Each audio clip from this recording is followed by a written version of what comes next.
আসসালামু আলাইকুম। আমি আমার নাম অ্যাডভোকেট মোহাম্মদ শাহ আলম। আমি একজন বাংলাদেশি নাগরিক। আমার ওয়াইফের প্লাস্টিক সার্জারি করার প্রয়োজন ছিল।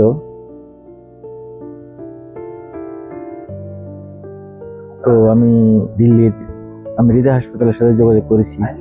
তাদের মাধ্যমে এখানে এসেছি। তো তাদের এয়ারপোর্ট থেকে আমাদেরকে গাড়ি সার্ভিস সহ, যেখানে মহিদুর রহমান সাহেব ছিলেন, সর্বক্ষণিক আমাদেরকে সহযোগিতা করেছেন এবং যার সিস্টেম ছিল অসাধারণ। আর তারপরে হলো গিয়ে হাসপাতালে আসার পরে আমরা ডাক্তার, নার্স, স্টাফ সবাই বিভিন্ন রকম সেবা, হসপিটালি ম্যানেজমেন্ট, তাদের স্বাস্থ্য ব্যবস্থা সব কিছু ছিল অসাধারণ এবং আমরা সুন্দরভাবে সার্জারিটা কমপ্লিট করতে পেরেছি। এখন আমরা সবকিছু শেষ করে বাংলাদেশের উদ্দেশ্যে আজকে আগামীকালকে রওনা দিব ইনশাল্লাহ। Thank you.